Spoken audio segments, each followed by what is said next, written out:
The Backroom Podcast is brought to you by my friends at Shelby Auto Service in my hometown of Alabaster. 3 words I can think of for this group: established, reputable, and dependable. When it comes to auto service centers, none's better than Shelby Auto Service. And listen, the whole team, the entire team is ASE certified mechanics. Whether it's routine or a complicated service, they can handle it. ShelbyAutoservice.com to get more details. ShelbyAutoservice.com. Booyakasha! Rockstar, Scott Forrester here in the back room. We're not in the back room today. We're in another room of the majestic manor we have that is Double Down Media for the next round. This is where we keep a lot of our swag, merchandise. You got some t-shirts and some hats, but we're not here to talk about that today. Lunsford's not here today, feeling a little under the weather. Scott missed last week because he was doing a little softball with the daughter. Scott, thank you to Luntz, by the way, for. No, he didn't do anything. He's not even here. He's not even here. So what's interesting to me is how much softball your eyeballs have consumed.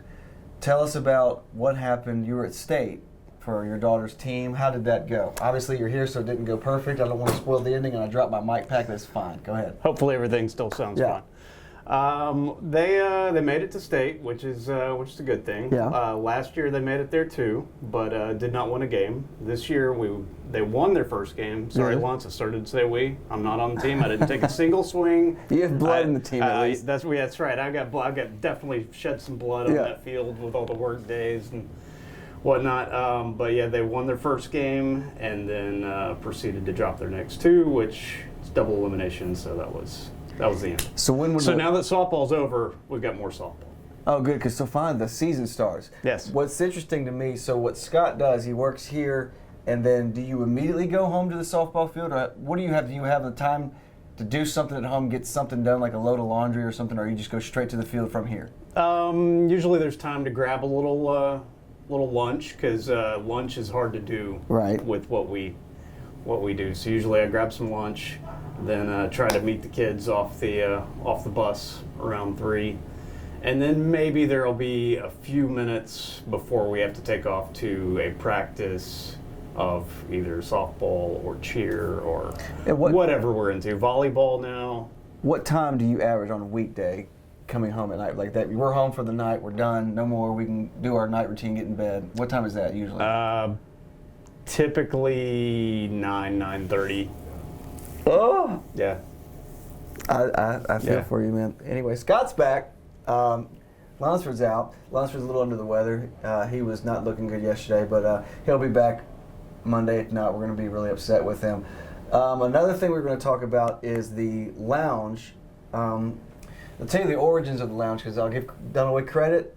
It was Dunaway's idea back in, I can't even remember. So I used to sponsor Slice in Lakeview every Friday.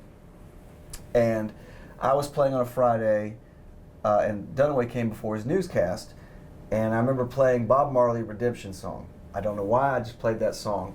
And he was getting after the beers and everything, and so he texted me that night after his newscast saying, during the off season, after the Final Four, you should play on Fridays as a segment for just do a song, an acoustic version where you amp it up and slow it down, which I still don't understand the meaning of that. Because he likes to say it though. Yeah, he thought I amped it. I did the Bob Marley version exactly how it sounds on the record, so I didn't amp up or slow down anything. So he said, "Can you please do Redemption Song?"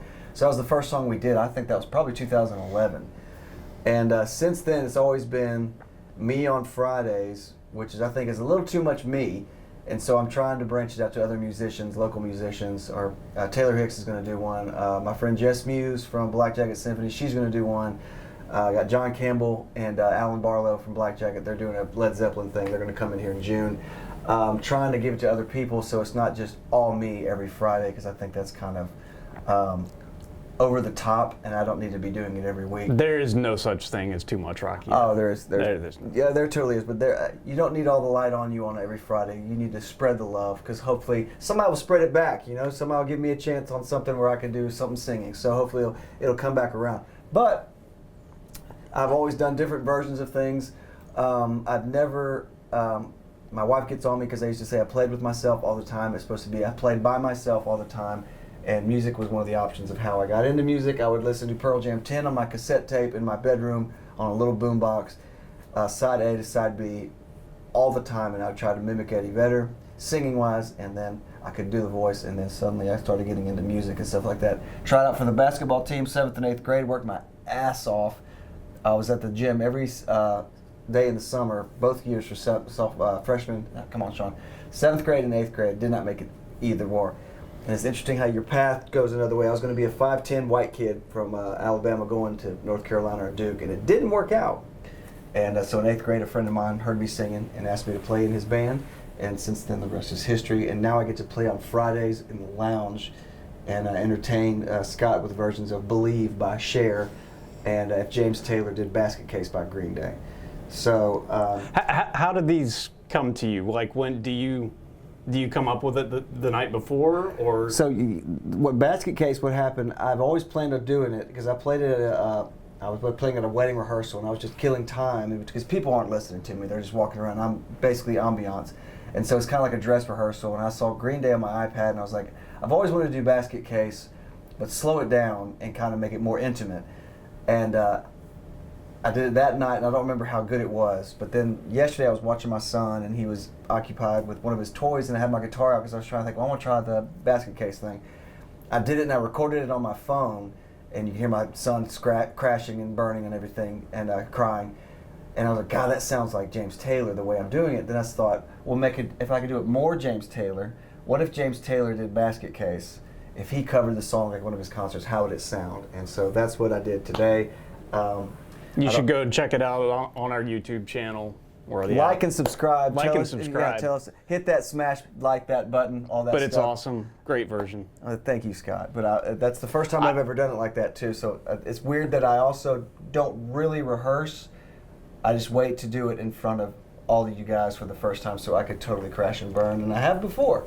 It's crazy to me just how many songs you've got just floating around in your head that you can snap off at a moment's notice. It's because I didn't have much of a life in high school, and all I would do was listen to music and mimic that music. And then once I started becoming a musician, playing acoustically by myself places, I would try to do that as almost like mimicking this person or something. If I tone down, like Lance, I've done Toxic by Britney Spears. It's awful, but I've done it. I was almost going to do Miley Cyrus Flowers. I was going to throw that on them today, but it's not ready yet, I don't think, because I don't have the confidence in it. But just stuff like that where I'm not trying to be, this is an original, this is going to get me signed. Somebody's going to hear me, and they're going to sign me up for a record deal and play Lollapalooza if that still exists. So I try to have fun with it, and then give other musicians a chance to get their music heard and everything. So I'm just here. I'm the guy that says the dick jokes. That's who I am, and talk about chicken cock. I think that's all we got today because Scott's got to get to the softball field. I got to get ready for Odie's tonight. If you're watching this on Sunday, we had an amazing show on Friday. You missed it.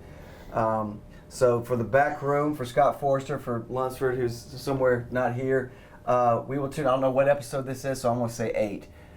For the episode 8, 9. Like and subscribe. Wait till episode 9 or 10. Who cares? Fast 10, The Furious coming out soon. We'll talk to you soon. I'll see you next week, and I love you so much. Scott doesn't care that much. If you like that content and other content from the next round, remember to like and subscribe and give us the thumbs up.